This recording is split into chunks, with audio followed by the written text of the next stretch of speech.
We are live.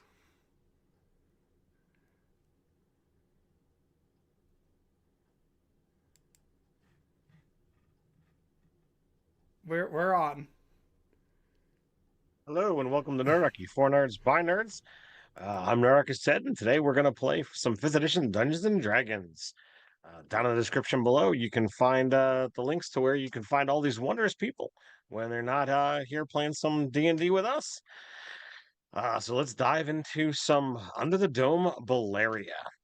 The party last session, uh, they decided they were going to have a conversation after the unfortunate incident that happened within Smoke Bend and a lot of unfortunate death. They decide they're going to make some moves against the Archmage Riven Soltor. But in order to do so, Real stepped forward and said, uh, "I I got a poison in me that's certainly needs to be dealt with before I can do something like that." Party banded together. They bled Rill, forged an antitoxin from his blood. Uh, and once all that was said and done, they took a rest and decided to move across the city, making their way up, up into the spires, into the nobles section. Some had never even gone to such heights or depths before. They bartered with some guards. They uh, had a conversation with a noble, and eventually found themselves being led through. And we stopped just at the door into Riven Soltor's inner chamber, his sitting room. The door opens without a sound. Not a creak, not a hinge, not even a whisper of the air escaping, as if the room has been waiting, perfectly still for this exact moment. The sitting room is beyond surgical in its elegance. Soft amber light glows from valerium threads woven through the walls, pulsing with a calm, steady rhythm, like a heartbeat that isn't yours. The illumination is warm, almost comforting, until you notice that every lamp is perfectly equidistant, every shadow perfectly symmetrical. Nothing here occurs by accident. A long, low metal table dominates the chamber, its surface polished to a mirror sheen. A single teapot rests atop it, steam curling upward in precise, unbroken coils. The scent is subtle, bitter herbs, ozone, and something sharp that prickles behind the eyes. The kind of tea meant to sharpen thoughts, not soothe them. Opposite the entrance sits Riven Soltor's chair, not a throne that would imply ego, but in a high back seat of articulated steel, jointed like a construct's spine. It shifts softly as if adjusting itself, anticipating its master's needs, even in his absence. Books line the walls, but not in cozy clutter. Each volume is locked into place by a delicate metal brackets. Some hum faintly with restrained arcane energy. Others are bound in shimmering Balaria foil that reflects the movements a fraction of a second too late. Above, the ceiling lattice has been etched with geometric runes that flow like constellations, lines of power connecting point to point in silent conversation. At the center, where an ordinary man might hang a chandelier, there, instead, a suspended orb of liquid silver, rotating slowly, reacting subtly to each breath and footstep you take. A chessboard rests on a side table. Only two pieces remain, a king and a rook. The rook is Riven's color. The room is warm, inviting even, but beneath that warmth lies an undeniable pressure, a sense that you've stepped into a mind that never stops calculating. And as you absorb all of this, a calm voice drips through the far doorway, smooth as a scalpel. You're early. Good. We have much to discuss. Riven steps inside. The room almost seems to exhale, as though it has finally been made whole.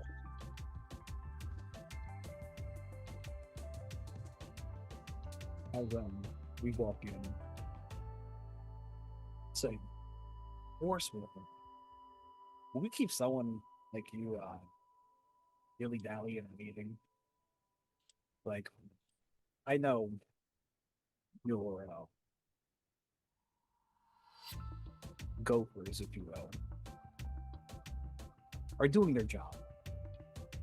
But delays like this cannot tolerate. I mean, everything we have is a matter of importance. Everything? Of course. When we first met up, you told us you had a particular thorn in your side, and I heavily dropped thorn in that, and I'm here. So, from the reconnaissance your team has done, am I safe to say they found everything you needed to know? Well, the hopes was that we would be able to bring in the Thorn Mother and stop her little dalliances of, well, shall we say, stop her from subverting the minds of those within the city. Of course, I mean, But look she at what wasn't there. happened. Out of curiosity, Mr. Centaur, do you know what this particular thorn looks like? Quite, yes. Well, wow. Well, on the off chance you didn't know, I was able to talk to some witnesses of said murder. We could do comparative note checking just to make sure. Well, like yourself, there are many within this dome who do not limit themselves to a single visage. And while she does lay claim to elven heritage, is not always what she chooses to look like. Mm-hmm. Just as you decide to occasionally look like this, and he gestures, and a minor illusion dances, and it shimmers between every single image, persona, if you will, that Hannibal has laid claim here in this city. Make no spokes, he has spies everywhere. She is potent, she is powerful, and this little trick, and you aren't quite sure whether it's a specific choice of words meant to be just a statement of fact, or whether it's meant to be a subtle jibe. But he continues on. It is a base power that many spellcasters possess, and therefore it's quite easy for her to appear as another whenever she so chooses. I dare call it a rudimentary spell. But yes, well, as you know, that different visages can be taken on the off chance your intelligence wasn't 100% complete. I offer you this visage, and I make an appearance of what those ooze prisoners described, in like a little minor illusion in her hand. It do a little dance Sure, as well, sure. the same way how he had my guys just dance around. Like, and you understand why we couldn't send this via sending stone. You got to look at it. So those appear to be, and I'm not in their presence to know for absolute certain, but a lesser known race known as plasmoids. More ooze than pure flesh and blood. Not exactly uh, common, but not unheard of to those who have studied. But Of course. that is not something that any of my intel shows that the Thorn Mother had ever taken one of those vestiges. Hmm. Okay. Well, we hope that whatever information we could provide makes a dent into the investigation, and we hope that the efforts is not gone unnoticed. You've definitely served uh, a valuable purpose. Completed one of your 3 tasks to completely earn your freedoms. But you have marched all of this way to a bit, even if it's not brute force, you still forced your way through. Uh, is this what you came to discuss? Well, Or considering, is there something else on your mind? well, there are other things to discuss, but considering the fallouts of what happened in the other districts, we find it pertinent to deliver the information as soon as possible. Because yeah, So that was important. what is currently going through your mind, Hannibal, as you're talking? What the fuck? but but yeah, like kind of like it's almost like, oh boy, like the waltz, like it's a lot of timing, a lot of reading your partner, a lot of subtle steps. It almost feels like that, but if I was Hannibal feels like that, but as if there were landmines on the floor, uh carefully trying to choose his words as So delicately as possible. what is it that you're trying not to say then? That we came here to whoop your ass. Well, uh, we don't like you. All right. We're not happy, at least. So it's very, very bare minimum. We're at least very not happy. So as you mention the fallout, you are not from Balaria. It is written uh, in your visage and in your lack of knowledge of how many things here are done.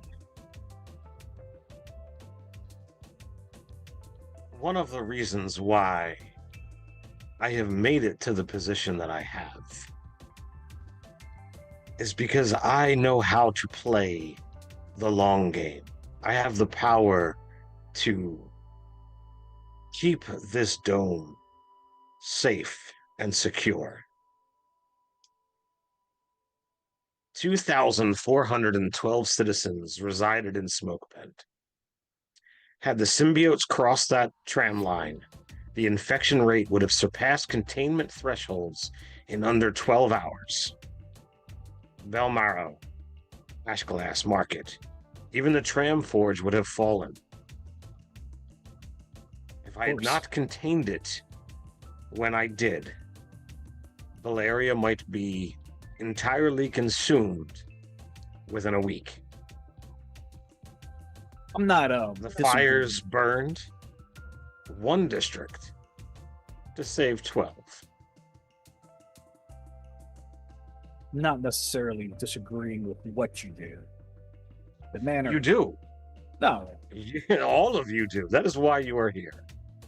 look. we just what you had to do with what you got to do. I get it. I get it. Legitimately, chop off an arm to save the rest of the body. Get it. Um, but all of that beautiful, beautiful information is now up in ash. Wish we had just a little bit more time at least. What information was contained within Smokebend that you wished saved?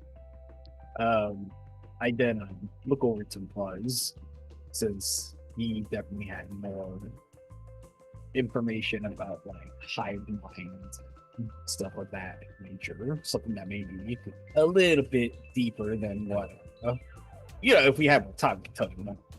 This guy definitely knows. And I turn over to Buzz. So how can you be 100% certain you stopped all of the infected from getting out and contained the situation? Nothing is 100% certain. I am confident that my agents stopped the growth, which would have done irreparable harm to the city. What lingers out there is certainly not enough to cause considerable threat. But I have other agents that are patrolling, are looking, are keeping their eyes and ears out for any other sign that new growth might spring up. Are any of your people working on an antidote? We took some samples, and there are some positive signs that we might be able to free some of those that have been infected. And as you're talking to him, what is going through your mind, Buzz?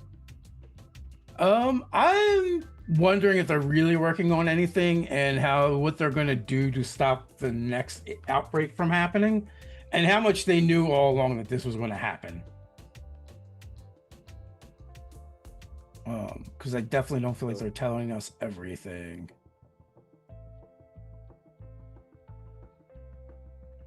So, what was the mechanism for controlling those creatures? Because they were no longer citizens of Balaria. You seem to have a unique connection to this particular conundrum. You have studied, yes? You look as though troubled you might be, you definitely have spent some time. Yes? A little bit. Well, as the voices within you mostly seem to work together, the concept within insects of the hive, the joining, all working together with a unified purpose, can accomplish much. Yeah, they were looking for something. The organization that I was looking to put down. Now, this is only new information, but from what you have shared, or your group have shared with me, and what we were able to ascertain from within the Blooms, or the Gilded Blossoms notes, their drugs contained a portion of these plasmoids, creating symbiotes in a hive mind that lied dormant. within those that were affected. I Yeah, kind of say to Soltora, from what we see, a little bit more than a portion. Yeah, I Well- understand all of that, but how are they controlling the hive? So, we aren't entirely sure, but we believe the Thorn Mother is the key. I don't Keith? know if it is a more powerful symbiote within her, whether she has some arcane implement that she is using to control the hive, or if it is something else. But those are the strongest theories that we have been able to come up with in the short amount of time since the incident. Did you take any of them alive? A fair few, yes. Those that could be contained. You think I'm cruel and heartless, but that is not true. Any and every that we could peaceably detain, we did so in the hopes that we might be able to purge this symbiote from them. What about the ones Restore that were their- being merged? Those, I fear, have little chance of survival, and they were dealt with to ease their pain. Yeah, it did not seem like they were going to survive. So, is that a foul part of the experiment for the Thorn Mother? We believe so. We believe that there were, again, to attribute it to the insects, there are those that are hunters or warriors. There are those that are gatherers. And there are those that are or become useless and are turned into fodder or fuel. And we believe those that were merging with buildings and things were of that ilk. They were not enough remaining of their sentience in order to be useful. Can I do a general insight check on everything he's been telling us so far? Absolutely. See if I go for believe it. him. Okay. Sorry, let me get my character sheet here. Oh, 12.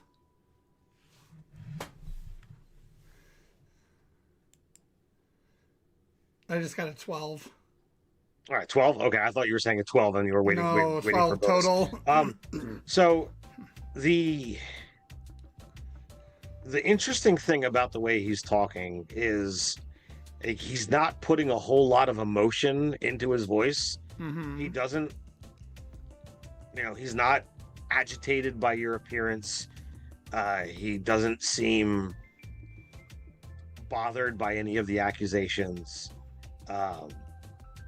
The only real time that you get any kind of real sense of like passion is when he's like, I'm not heartless. And that absolutely resides as true. Like Okay. he's playing the numbers game, sure. But you don't detect any kind of hint of lie or deceit in what he's saying. Okay. All right. But it is, it is a little odd that like he is just delivering everything, straight. Yeah. Okay. So,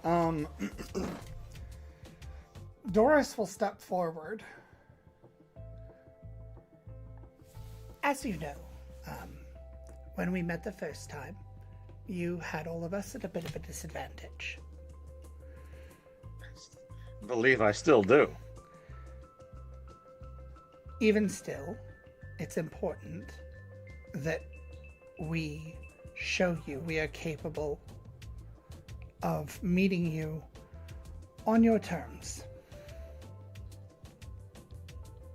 Respect and all of that. And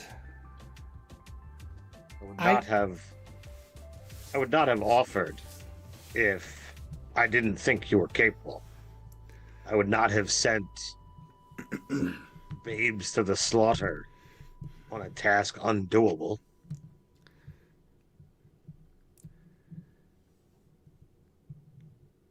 our world and everything in it for a long time has felt like it's crumbling. I have probably more perspective of it than you care to think about. And believe me, I can absolutely appreciate the heaviness of having to make the sort of decisions I am quite confident you are expected to make much more regularly than those who died yesterday can think about. And at the same time, it's important that they know that you aren't heartless. Because what happened yesterday to an outsider seemed reckless, and it could easily inspire others who weren't involved to want to leave. The domes are supposed to be safe havens for people. And if the dome isn't safe, why stay? First, as you're saying all of this, what is going through your head? Just exactly what she is thinking. Doris is a very direct and right. unsubtle person. So, first and foremost, as capable as you are, I'm certain it is probably not hard to ascertain that you have information that the populace wouldn't. I myself did not show up and lay waste to the streets. A handful of pyromancers did. They wear the garb of the city, and maybe a handful of survivors might have been able to see a sash that marks my colors. Very few, if any, out there are going to be espousing, oh my god, Riven Soltor burned down Smokebend. They're going to be talking about what happened. They're going to talk about the disaster. More than likely, they're going to blame all of us. How could we let such a thing happen? There are going to be rumors going in every which direction as to who was responsible for the fungal growth, who was responsible for the fires. In a week's time, there will be countless stories, some espousing the council as heroes, some espousing the council as villains. Sure, this is a greater tragedy than we deal with on a regular basis, but it is a regular occurrence. Something within the city, and the council is to blame. Sure, the domes are meant to be a safe haven, but that is only because what is outside the domes is 10 times worse. Nowhere in this great globe is truly safe.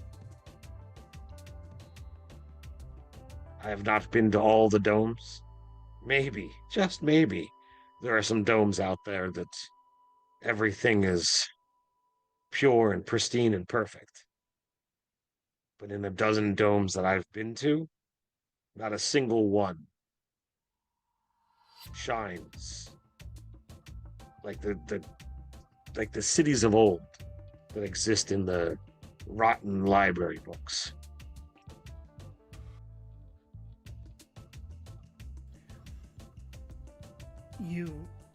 I fear you misunderstand just a bit. I did not refer to you specifically when I meant they need to know you're not heartless. They need to know their rulers aren't heartless. As for the domes... Go ahead. No, this is that can be... yes, Jelena's dome does in fact burn bright, but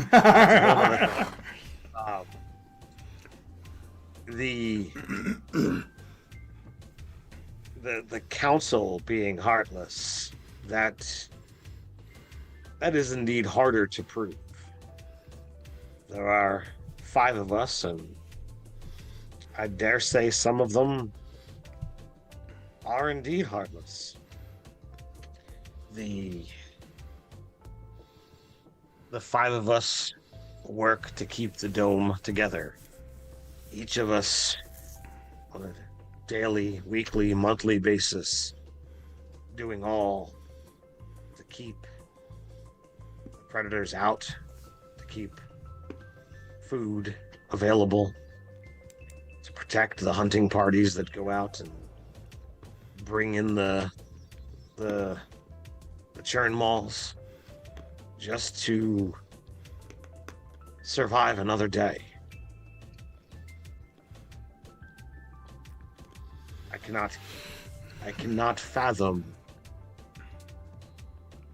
trying to add further time into my schedule to go out and petition to the rabble who can't see or even understand the complex magical theories that have to be dealt with on a regular basis, to convince them that I truly care. You speak as though it has to be a deception. It's no deception. It is purely a matter of how many thousands and tens of thousands that are out there that can't fathom what I do. And therefore, they make up stories and tales about how truly powerful we are. And therefore, if we have that much power, how can we not just snap our fingers and solve all of the problems?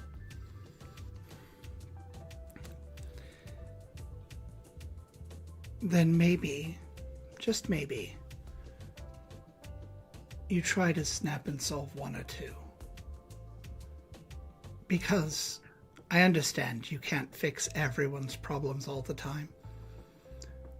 But you're a logical man, an intelligent, and I believe that you understand that that doesn't mean, logically, that you should solve none of them.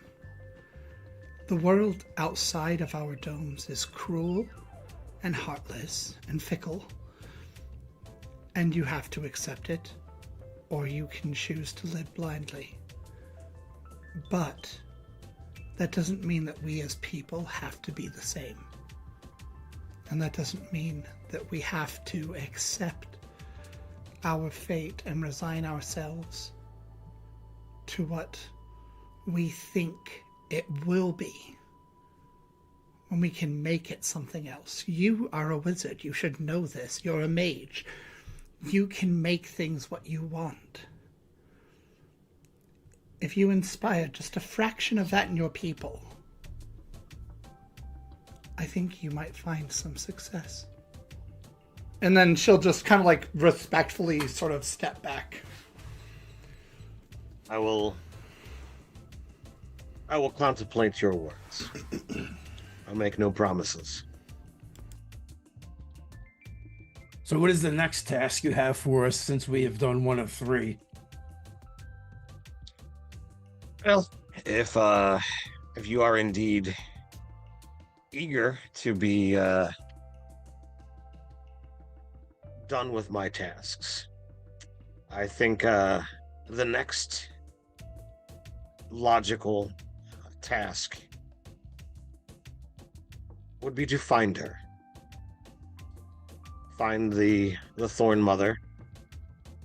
Again, I believe she holds the key to the plots that she is acting, and therefore we need to bring her in alive.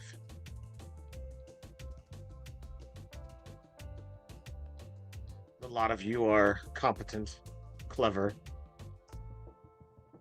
I looked to Again, Jelena. I would not have recruited you if I would have thought anything else. When I don't care whether when he says about bringing her in alive, I will turn and look at Jelena. That means you can't ash him. What? You can't ash him. No ashing. I don't know what that means. I'm just like touching everything that's bright and pretty. It And means just you poking can't, everything. I haven't been paying attention at all. you can't burn them up. We need them alive. Well, if they're plants, they'll burn really nice. Well, that's true, but we need to bring them back alive. Well, I mean, I don't know how I'm gonna help then. Well, perhaps there will be minions you can burn. Yeah.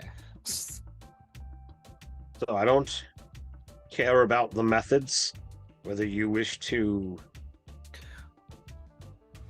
go in through force and fight your way through, whether you wish to dive into your dalliances there, Buzz, and convince them that you're a part of what is going on. But I need you to locate her and either, again, notify me of where she is, or if you can subdue her and bring her in, all the better.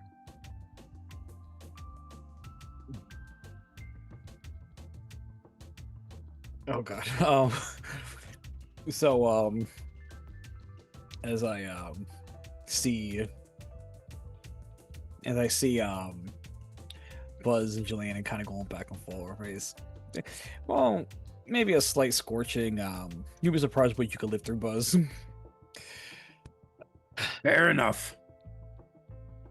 But yeah, in regards to tracking down Born Mother, I couldn't agree that is a pertinent task. But this is so tale. Everything you said reminds me of a tale my mom told me back when I was a wee lad. So there was this dragon in between villains, and it didn't want gold at all. It wanted secrets, because it was the one thing the Chaos Storms couldn't invent, couldn't twist them. And with those secrets, he ruled, even from far away. But the dragon had a minion,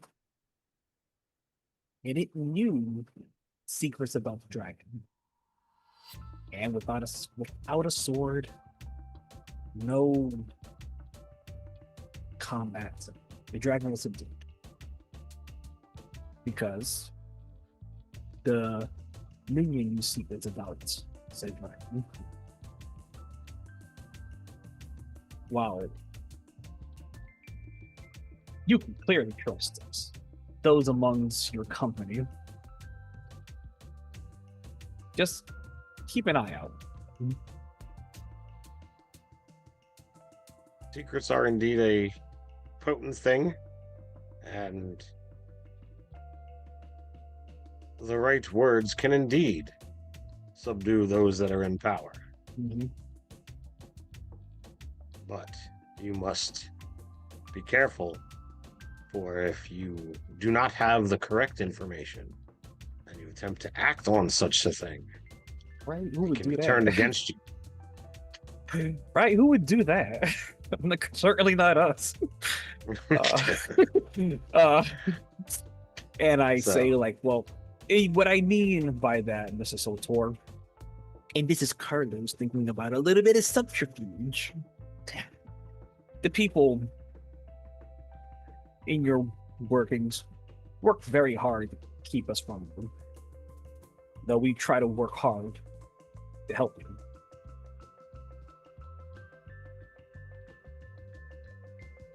I'm always reminded of the servant of the dragon working to undermine them.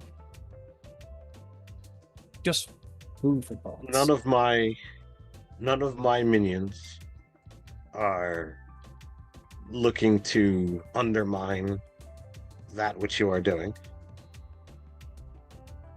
Well, that's great to know because it was a hassle. If we can just forego that, especially when you're saying we have important information. Forgo what?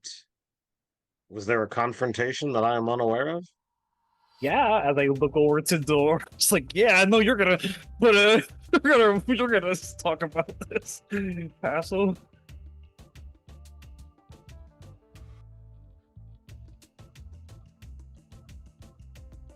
Wait, so I'm confused. What just happened? I'm twisting the truth of Tiddlywink. Truth of the matter is that, yeah, these people are just doing their job. I'm just trying to weave a little bit of dissent within Rivensall towards ranks, if you will, to some extent. To say, like, look, we're on your side. Hell, we don't even care what happens. We're gonna be gone next week if we do all our jobs right. But these people here who are gonna stay here much longer than us, were actively trying to keep us from seeing. And I'm just like, saying, yeah, Dolores can tell you more about how much they were a hindrance until we were like really at it. And I'll just leave it at that. So while you are weaving this, like, are you actively like lying to this guy about his minions?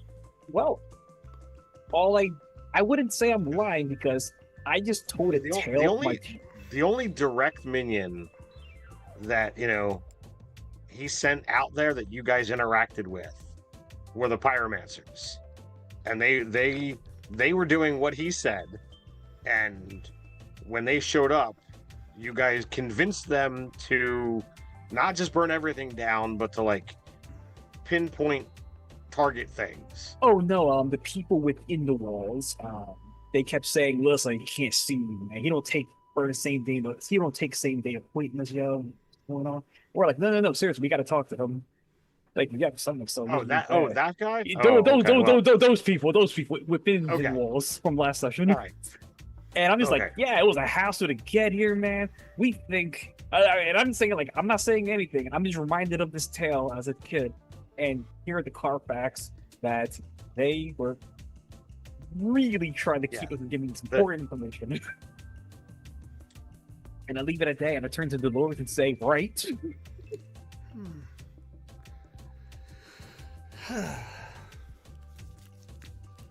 So it seems that perhaps, Hannibal, you don't quite understand the nature of courtly interaction. Because as a player, and I would imagine as a character, Doris has taken account. He's been very careful not to let us do exactly one of the things that Rill said we should be doing, which is looking at how other people interact with him.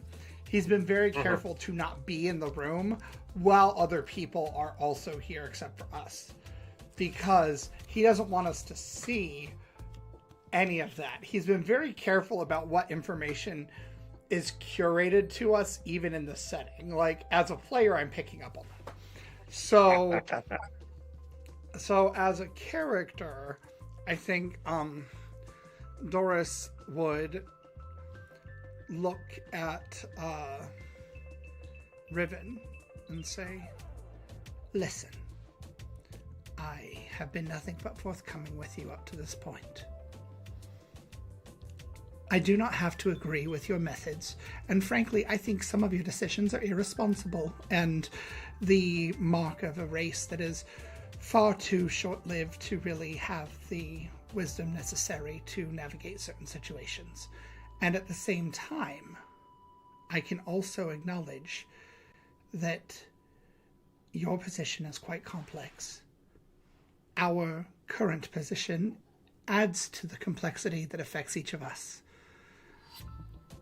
And what I need to know going forward is that you at least are predictable enough to have the self-interest, to want to preserve life, because it benefits you to have individuals beneath you." I am no madman. And I spend a good solid 10 hours a day doing tasks designed to keep all of the residents in this dome alive. Sure, there are things that I would like to be doing. There are rivalries here within the city that I wish quelled. There is a reason why I task things like this to others, is I don't have the time to go out and do them myself, because I am doing things for the populace. Each of my council brethren, and sistren, if you want to use that term as well, that is what we do, day in and day out. Each of the 5 of us required to keep the dome powered and alive, to keep the air clean, food growing. There are powers at work even beyond that. That is too much. I'm not going to get into all of it, but just believe me. Yes, we care about our citizenry, but we have to approach things without the same moral compass or the same ideology of the common folk, because we have to look at it more than just how to help the one, but to how to help all of them. So you work every day, all day, and don't ever take a break and do the same stuff every day?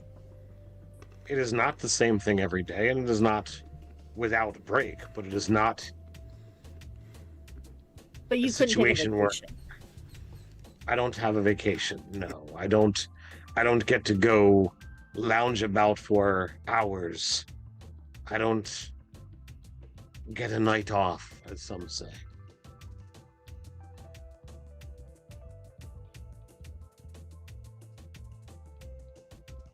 That sucks. We were going to go to the theater. Well, enjoy it.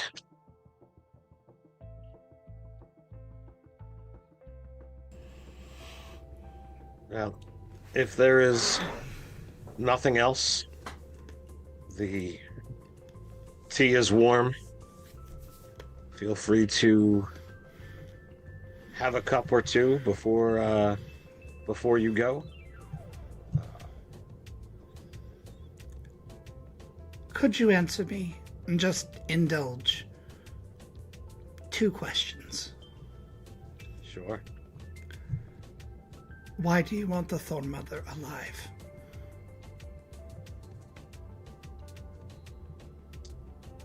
I believe I've answered that question, but I believe that she is the key to the plots that have started in Smokebend. I believe she holds information that pertains to the plots that she's got going on, the secrets how to save the citizens that have been brought in.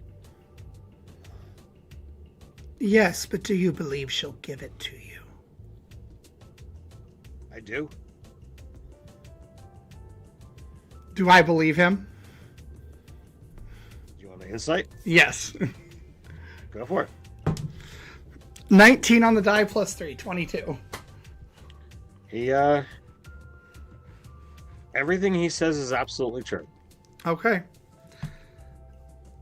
Then, a second question. Do you have advice or means that you would like us to use to ensure her safe capture? Because all of us, as you mentioned, are quite capable. But when we turn her over to your people, can you guarantee that they'll be safe when we do?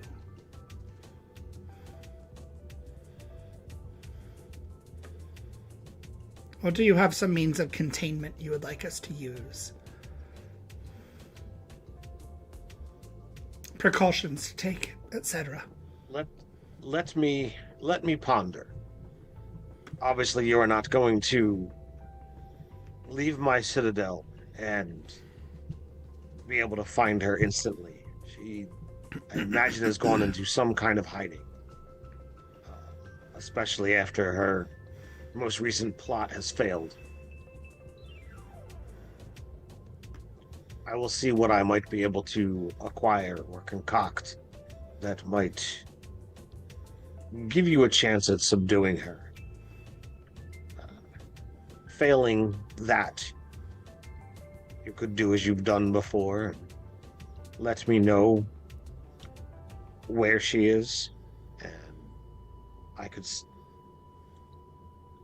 send in someone, or if I am available, perhaps appear myself.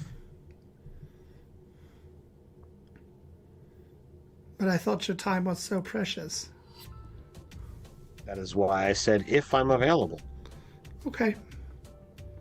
I cannot do the hunting myself, but if it comes down to you can pinpoint exactly where she is, there is no place in this city that I can't appear at.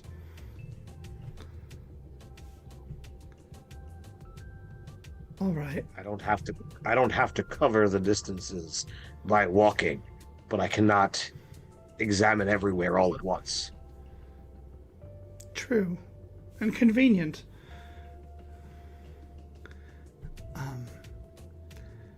Well, thank you for answering my questions. I have a question. Actually, Yes. I want 2 questions too. So, number 1, if you appear somewhere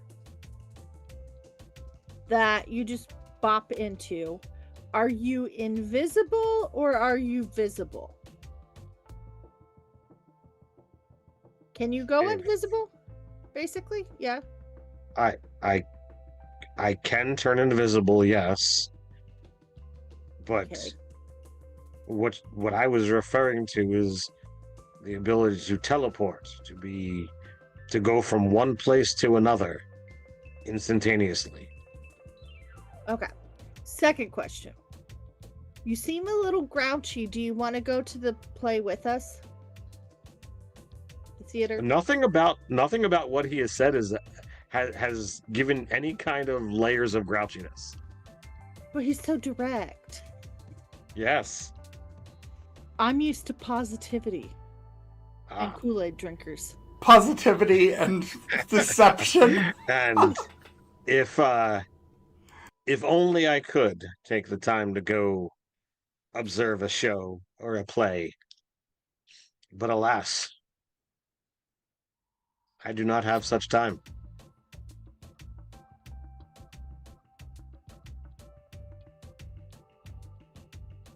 Those are my two questions. Any other questions? Yeah. Next time we come in, can we just come in? The back and forth between the people ate a lot of time that we could have had the meeting.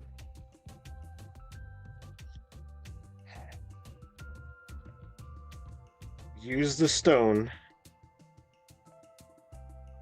to let me know when you are approaching the gate. Did we get He that holds from out the his- inn? He holds out his hand, and a key appears in his hand, and it's got that like kind of oily sheen, prismatic in color, and he hands this metal key to you, Hannibal.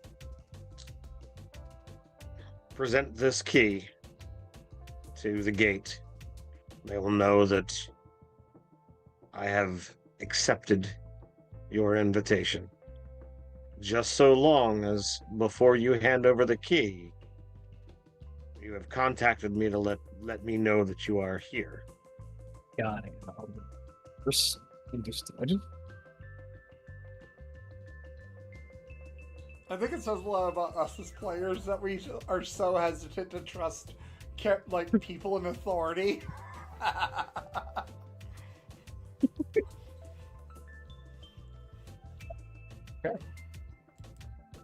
Good stuff. Well, I guess we got more work to do. Does Kane have questions? He's been very quiet in the corner. I'm just making sure y'all don't get in trouble and I gotta carry y'all out of here. He's measuring. He's measuring up something for like, what size coffin are you?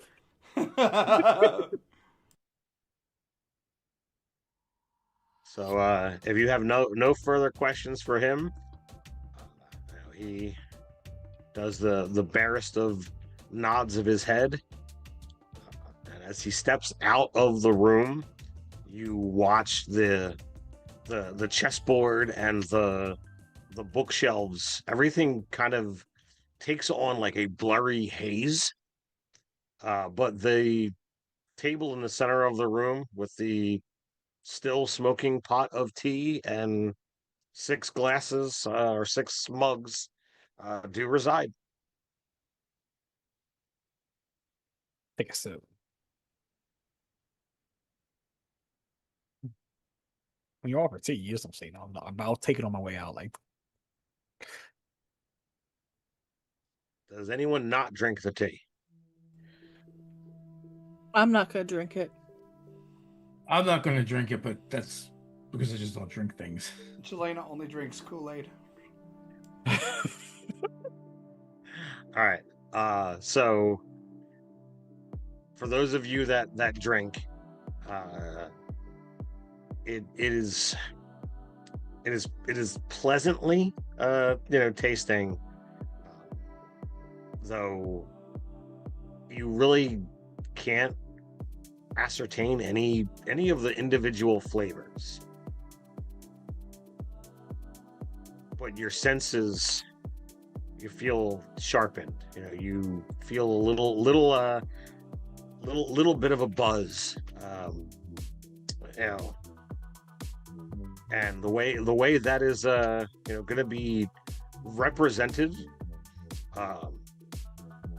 you essentially have, it's not inspiration, it's not advantage, but until they are used up, you have essentially 5+1s that you can add to any D20 roll. Oh wow. Baller. Maybe this River Salt Tour dude's not that bad. Who knows? You can dump them all into one check, spread them out over 5, however you see fit. All right, I'm marking that down on my Okay. sheets. Cool.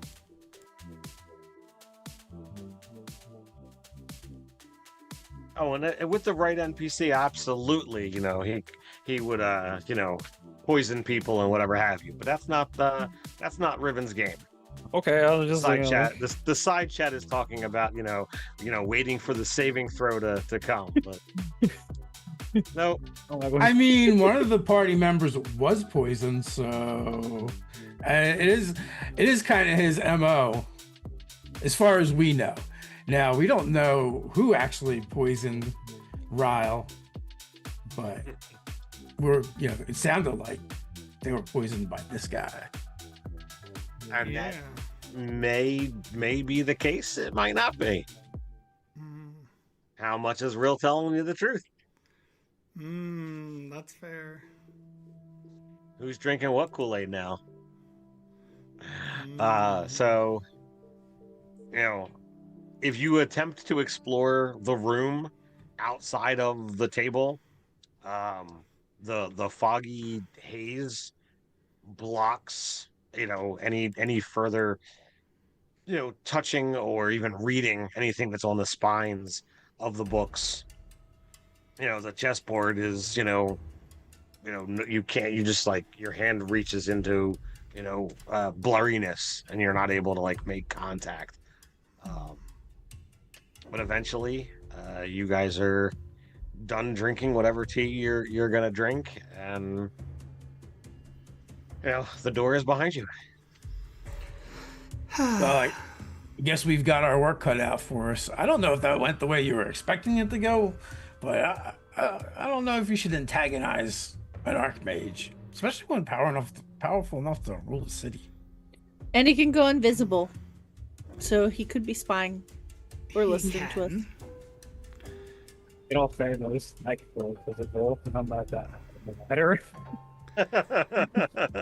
I'll just kind of talk people through kind of the nuance of what I noticed as a noble and how he curated who we interacted with, who we saw while he was there, all that kind of stuff, just to kind of put it in people's heads, what level we're playing on.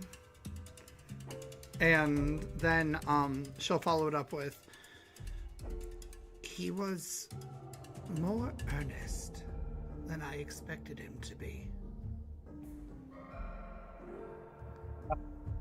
I suspect he needs to be more than powerful to negotiate and navigate the politics of the city and the nobles. Powerful, yes. But earnest. That was a surprise. You misunderstand. Whether he was earnest or not, or that was just an act, aside from his just, power, his arcane might, there is just a simple fact. At heart, he's got to be a politician, or at least a very effective one, in order to negotiate the city. The other nobles, the other archmages, I would think, he's got more skills aside from just being able to cast spells and use magic. So probably talking to us, deceiving us, giving the impression that he wants, those are all things that he's probably also good at. I'm sure he would be. But also don't mistake, he is a person still.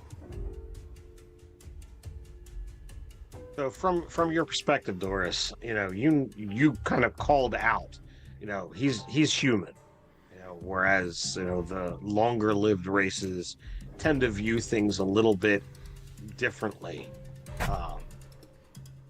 And you doubt whether humans have the wisdom to truly rule and be able to take in you know, the entire populace, but he did seem genuine in, you know, the amount of work he does. Uh, you know, in what he has to do to keep the city going. Yeah. And with your insight, as you kind of like replay, through the conversation, there was no, there wasn't the usual subterfuge that you've seen in other conversations where, there was no deflections, there was no, oh, I'm going to specifically use this word choice to possibly have a double meaning so that I'm not caught in a lie. It did seem fairly straightforward and believable. Yeah, and she will say that to everyone. And then, if Rill's there, she'll make eye contact with him, but if not, she'll just address everyone in general and say, I'm not saying that I agree with all of his choices, bear in mind. But I don't think that he's making the choices in strict self-interest. So Rill, who has kind of spent the least amount of time with you, opened up a little bit, at the tavern. Kind of got quieter and quieter as you guys approached the Citadel. And then you noticed that he pretty much faded to the background and didn't say a word throughout all of this. You aren't sure, like, what exactly the relationship is between Rill and Soltor, but clearly there's something there. The fact that he was not willing to, draw attention to, even his presence through what was going on.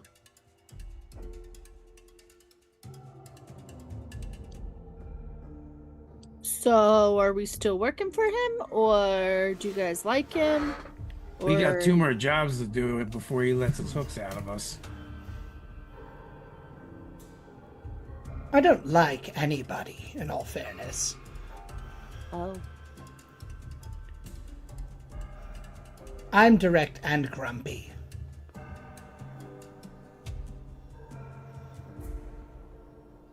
But I suppose that as a patron, he's more tolerable than some. Just as for companions, all of you are more tolerable than most. So does this mean we're still going to the theater? Yes. I mean, I'm sure we can squeeze that in. Here's the thing. The Thorn Mother knows she's being hunted.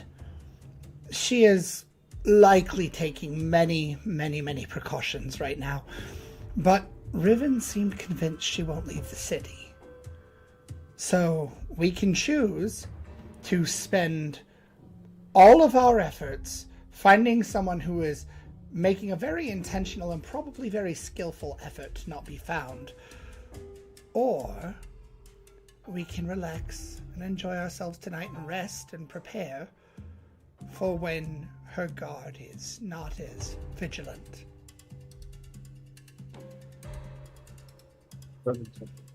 Objections? Britain Soltor didn't expect this. Find them immediately anyway. Taking a moment to gather. It's a cup of coffee. Not a bunch.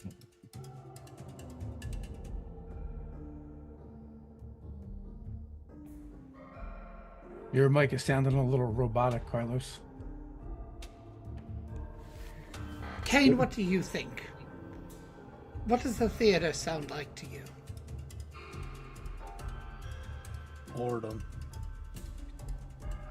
But there's no sense in the rushing off when we've already have been stressing. A night to relax and refresh might be well deserved. Huh. And people say I'm kind of wooden and stiff. But maybe the theater is just the thing you need, Kane, to lighten things up and loosen up. Maybe there will be a combat you can criticize and educate us on what's right and wrong about their forms. Aye. I've never done it, but I know some of my friends like to get really wasted before they go to the theater, and they say it's much better that way. Just don't take any of those contaminated substances that will turn you into mushroom people. Please. Oh, about that. Maybe I'm immune. Or I got a bad batch. I mean, or would that make it a good batch? Or maybe I definitely use some of those drugs. Or maybe because you're inorganic, it didn't affect you the same way? Well, I don't know. I don't sleep, and it made me have dreams.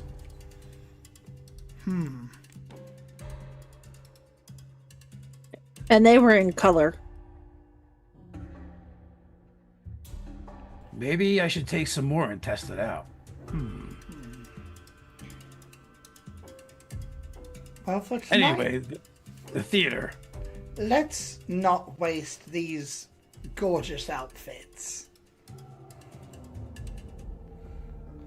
I agree. To the theater, then. And dinner afterwards?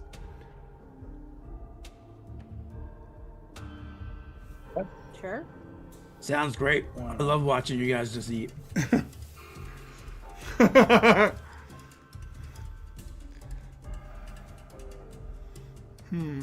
So, yeah, Ted, I guess we go to the theater. All right, so what are you going to see? What is there to see? That's a question. Yeah, I think this is a perfect question for Jelena because they've been dying to go to the theater. I would be interested in humor or romance. Something I'm not familiar with.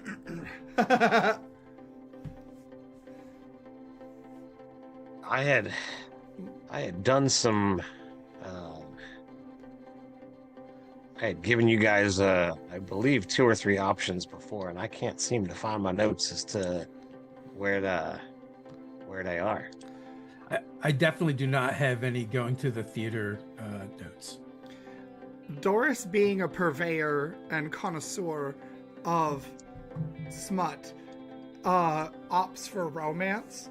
And when she does, she just sort of like stops and says, you know, I could have sworn I had a favorite novel that had been made into a play, and yet now the title completely eludes me.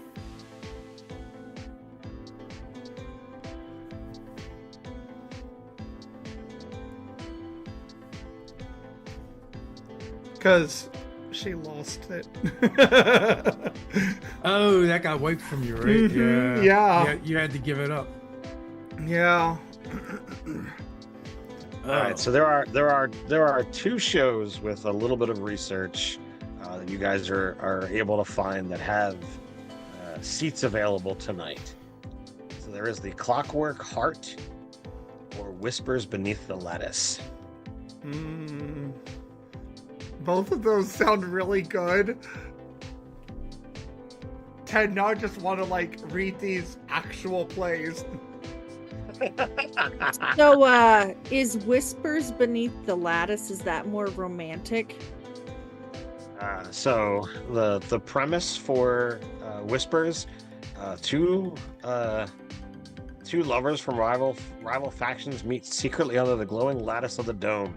Each believe the other is spying on them. In truth, both are being manipulated by a third unseen individual. So I literally heard whisper beneath the lettuce.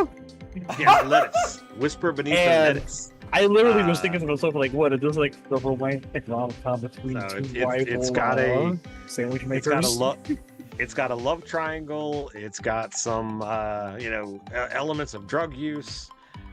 Definitely a definitely an adult situation. Basically, it's Domeo and Juliet. and if What it's is- under the lettuce, then it has a cloche. That's the Well- dome. Well, I heard the lead with the hand anyway, so What is the name of the theater?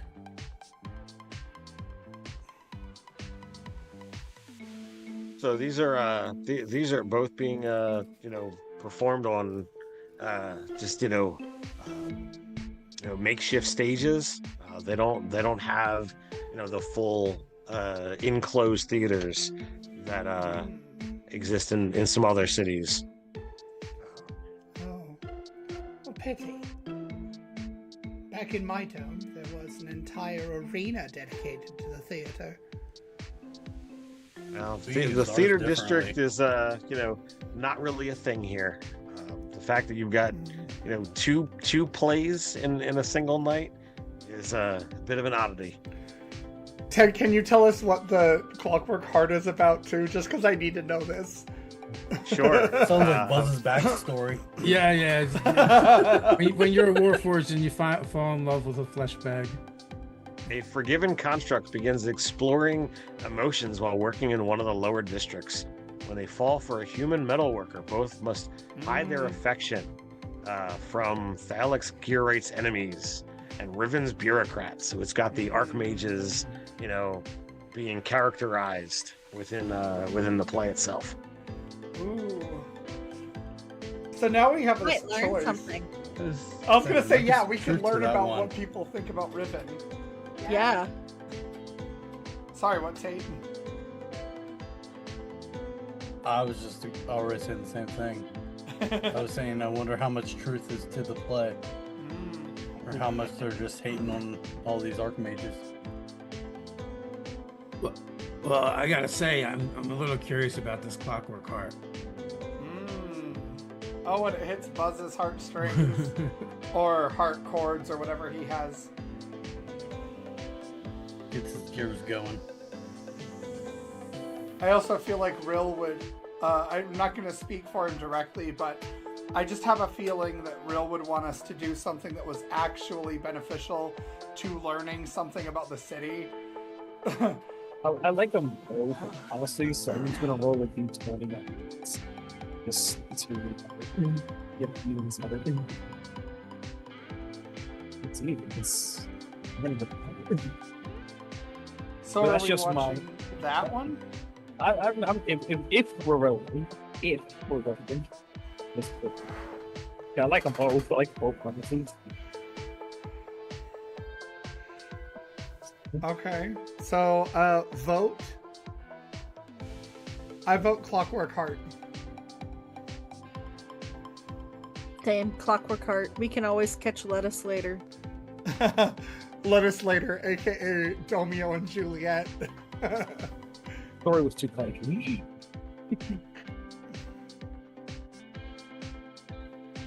Clockwork it is. That's my opinion. Is that a unified Clockwork Heart?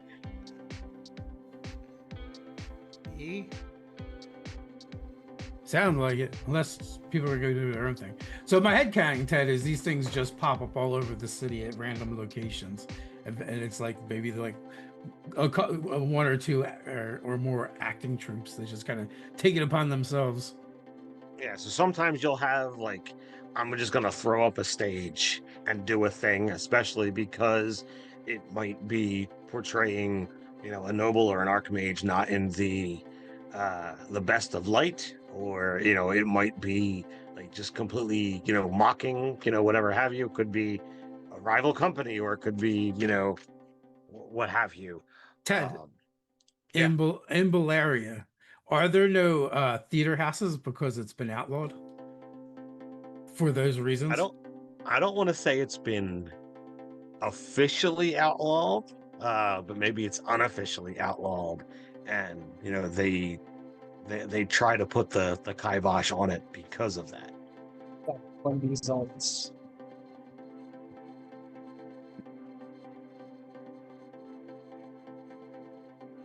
So as you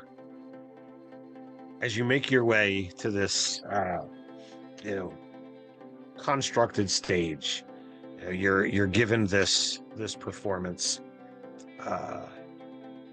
It features mechanical puppetry and some performers wearing these large suits to portray constructs. The musical is scored as being played by pipe organs and gear-driven instruments.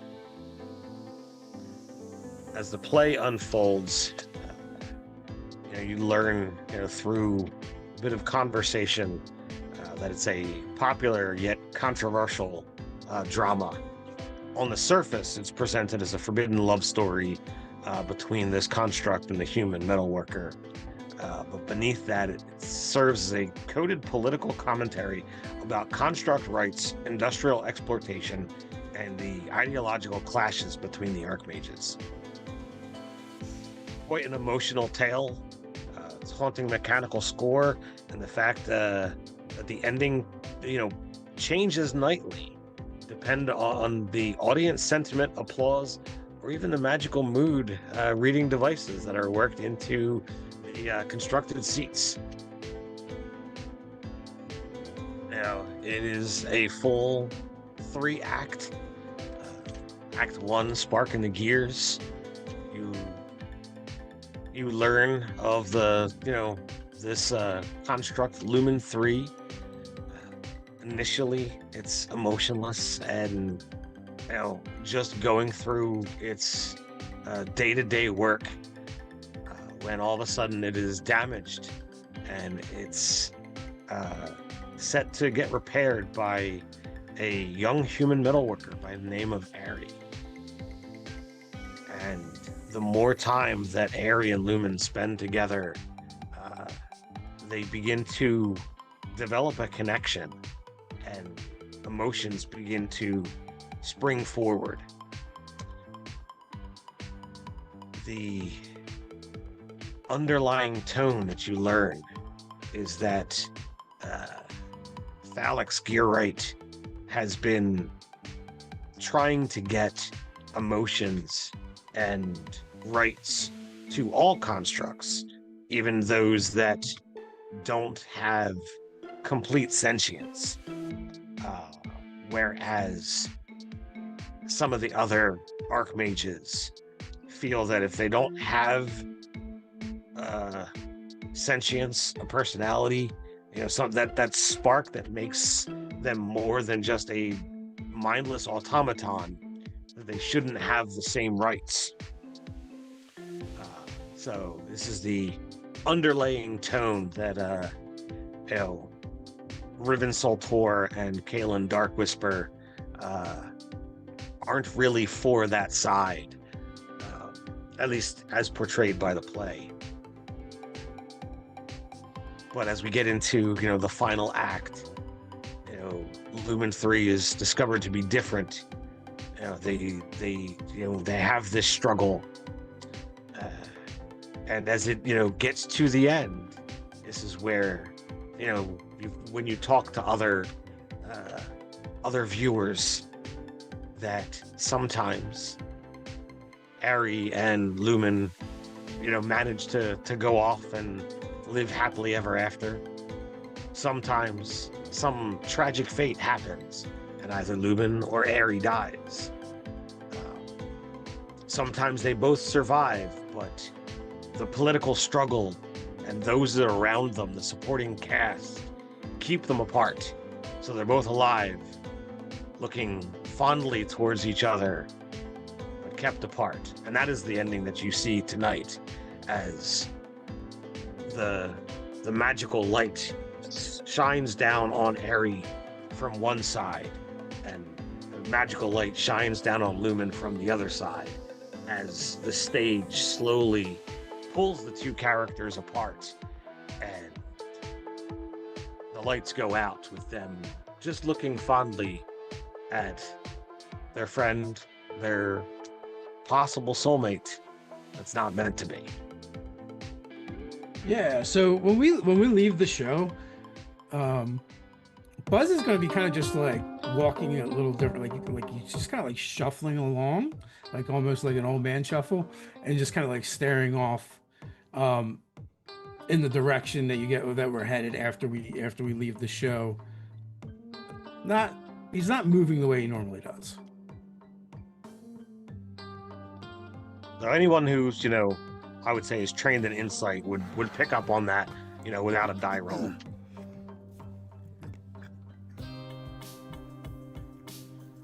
What about those of us not trained in insight but wise? Well then go ahead and give me a roll.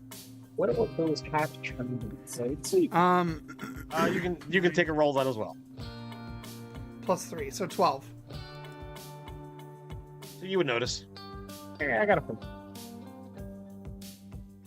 What did you get, Carlos? I got a 14.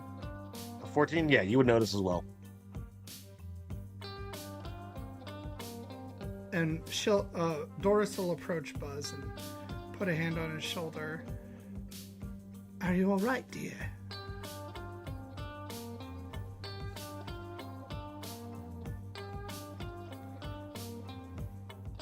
So he kind of comes out of his daze. Do you think Vester made it through?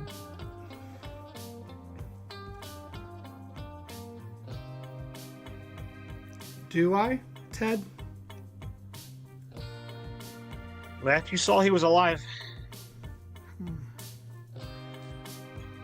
Well, last I saw, he was alive. Yeah, last I saw too, but I don't know if he would have made it past the burn squads. When he first charged us with the rest, I was going to put him down because it seemed like it's the right thing to do since they changed him. But then he spoke, and he's in there somewheres, and not there at the same time. I don't know. I don't know if it's better if he got out or didn't. Well, do you want to go and look for signs, clues? Oh, part of me wants to, but we also have to find the Thorn Mother.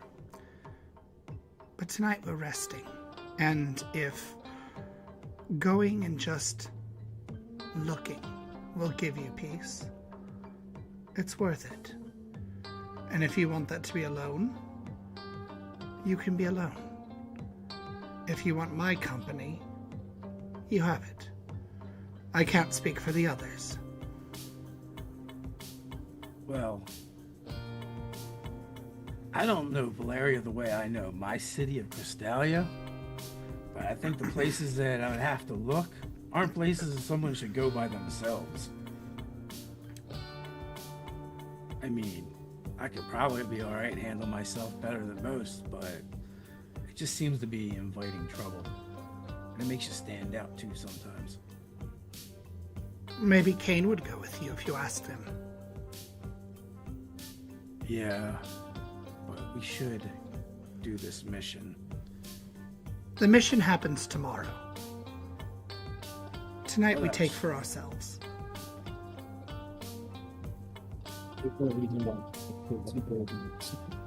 I will ask Kane. I mean, I wouldn't mind if you went either. You seem to be able to handle yourself pretty good. Then I will. She'll let you ask Kane about this because it's kind of your business. Like, she's not going to go meddling.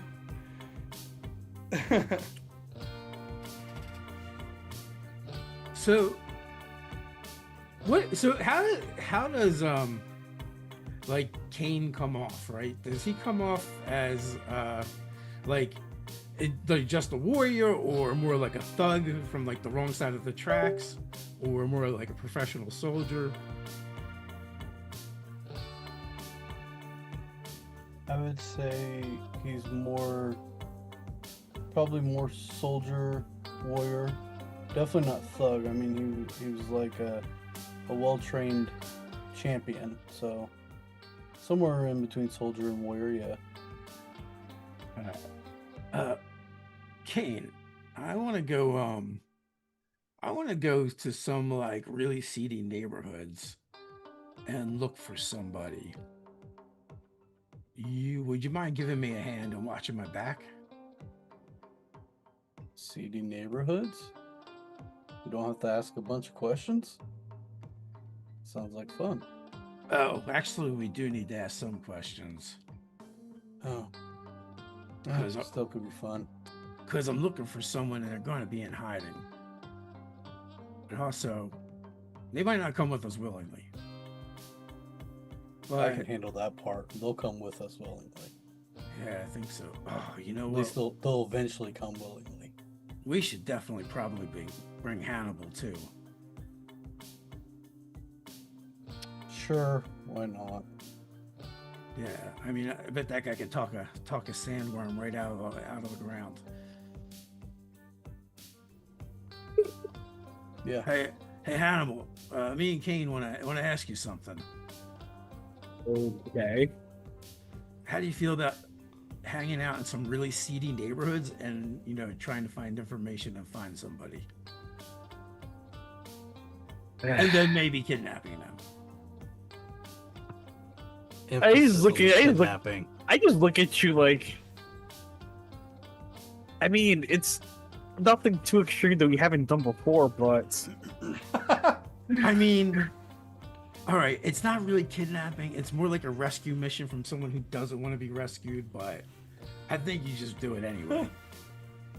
Exactly.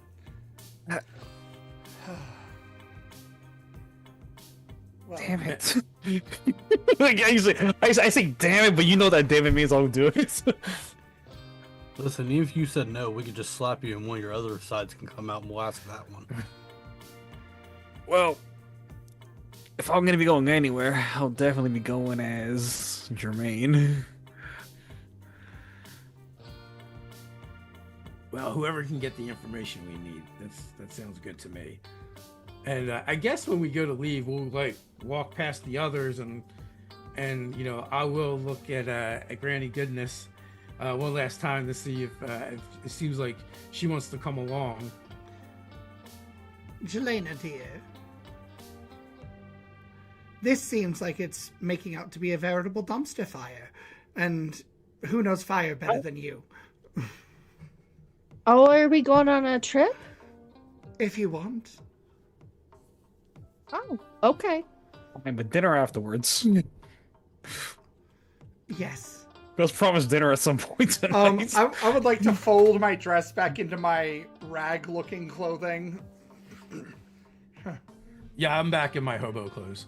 We're done with this shit. I'm just not gonna care. I'm literally just gonna like snap my fingers to Sky Self and jump into the Jermaine guys. Okay. Jelena, are you going in your dress or in your armor? I will put my armor over my dress. Very inconspicuous. There's pieces of couldn't fabric think if I poking tried. out. The breastplate gets caught in the bustle.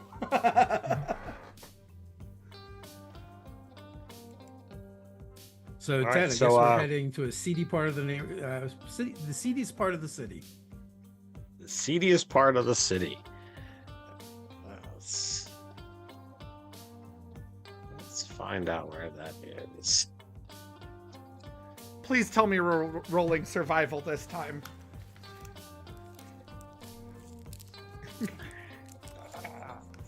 Let's see here. What do we have to do this?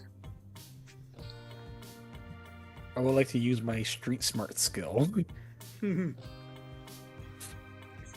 Streetwise isn't a thing in No. 5e. So that's going to be Balmaro. It's near the edge of the dome.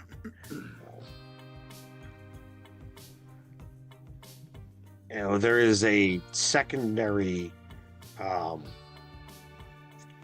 set of industrial equipment here that seems to, you don't know exactly what it's doing, but it like butts up right against the wall of the dome.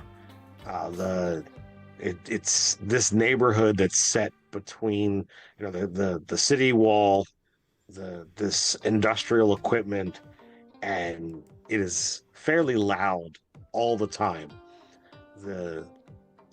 Everything seems to be working non-stop. Everyone has a little bit of a shifty look to it. So what is it that you're looking to do? So I guess what we need to do is basically see if anyone within the last day or so has been spotted that looks really weird, because all of them were kind of mutated from the parasites.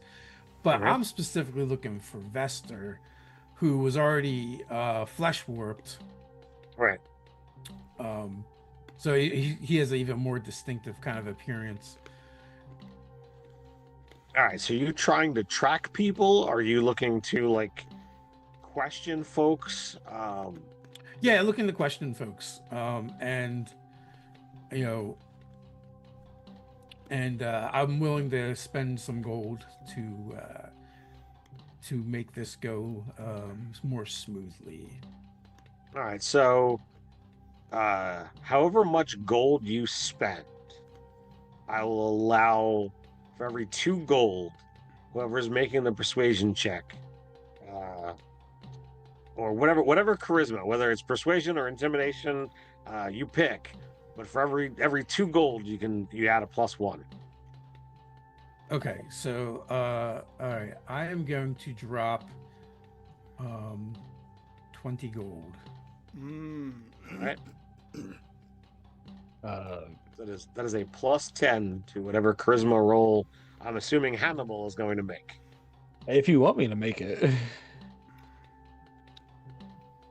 Oh yeah. One of you is rolling. I assume I assume he brought Hannibal around for just this purpose. So even if before we get started, before I even roll, let's say I get a 0 on the die.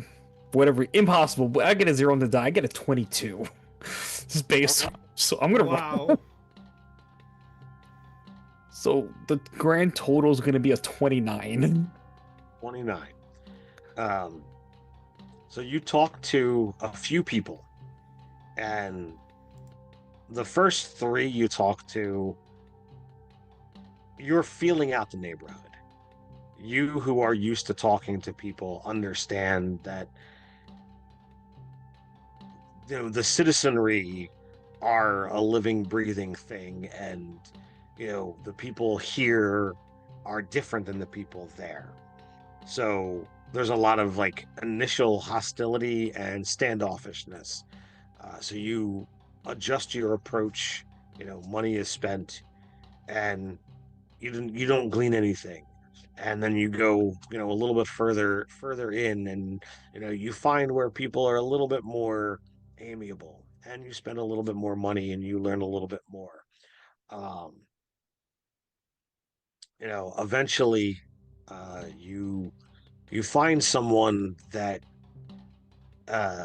is actually from Smoke Bend, and she got out when things started looking a little weird and whatnot. So she saw this fire and the smoke, but she was already safe. She had already made it out before things turned ugly. So you're looking for folks that seem a little off, a little weird. Like what precisely, are you talking about? Like, are you talking about like flesh warped or something else? Well, specifically, the one of the ones is flesh warped, but was there any like common denominator between the people that got parasited? I mean, they generally like they had a symbiote that was like visible on them, and while they were all slightly different. It looked like they had like a fleshy growth in a very much different color that kind of pulsed and moved. Uh, that wasn't like muscular movement. It was as if it was another entity, because it was. Was there a general size to them? I mean, it was taking up like a good third of the visible skin Okay, of these so people. all right, perfect. So, like, based on our experiences, we would just like use some of those descriptions.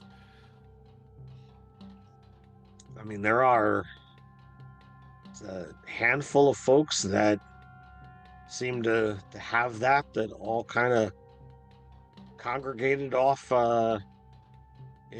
towards the. We always just call it the engine. But whatever the workshop is, that's the west side of the district.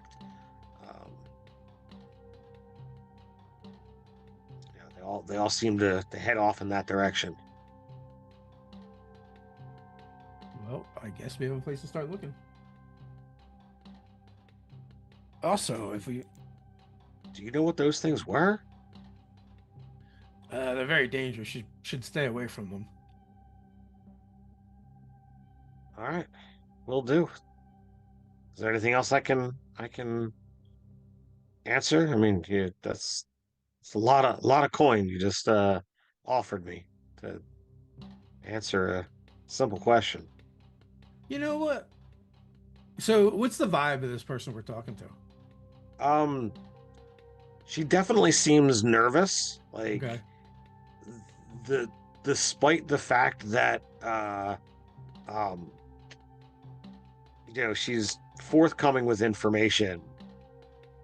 She has watched a whole section of the city get burned, and there's some weird stuff happening in town. Sure, there's people that do flesh warping and things along those lines. But this looked very different from that, and she's a little nervous. Yeah, you're right to be nervous. Also, I wouldn't tell anyone that you escaped from that neighborhood. Just a word of the wise. But hopefully, this gold that we gave you will hopefully help you get you set up somewhere a little bit better.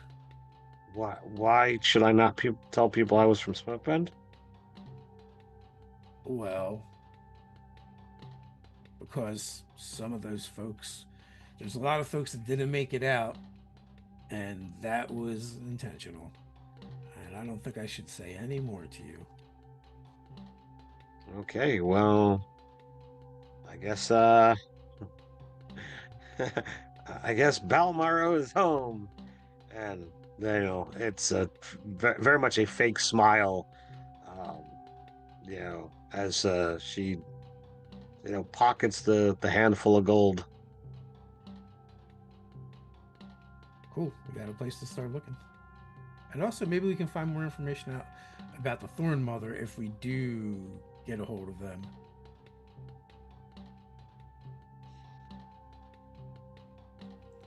So is that the Okay. is that the intended target? You're gonna head to the workshop? Yeah. What was the workshop called again, Ted? So it's called the workshop, but the locals just call it the engine. Okay. Usually in Balaria, there is the industrial center of the city, and that has a lot of the larger the larger constructs, the larger engines that are churning most of the day. But here in Balmaro, there is one like separate from everything else. Nobody seems to know what the workshop does, but it is also a continual producer of sound. The engine goes 24/7. It has its own smokestack that shoots up outside of the dome. And if you take some time and ask around, it doesn't appear that anyone here in Balmaro actually works at the workshop, so you aren't quite sure what it is, but it's a little bit of a mystery.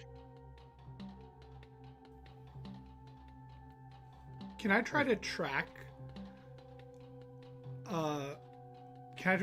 Him at this point? Since we have a starting Who are point. you tracking? Who are you trying to track? Oh, what's his name? It just left me. Vester. Thank you. So the problem is where he was last seen was burned. So there's not going Right. to be any tracks to follow. It was burned, but that means there's ash, right? Sure. There's ash, there's soot, there's all of that. And if I'm not mistaken, wasn't he described as like half of his body was flesh warped and half of it wasn't? Correct. So that means he probably has different shoe sizes. So that's He kind of the would thing I'm keying in on.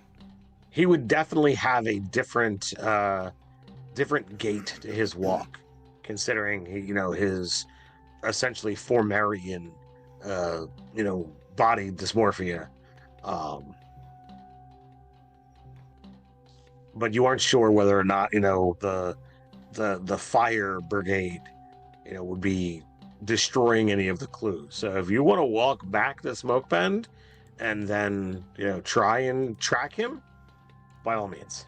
That was kind of what I was planning on doing to help with this. So seeing as that's more the direction I would have taken, I think I might have done that out the gate.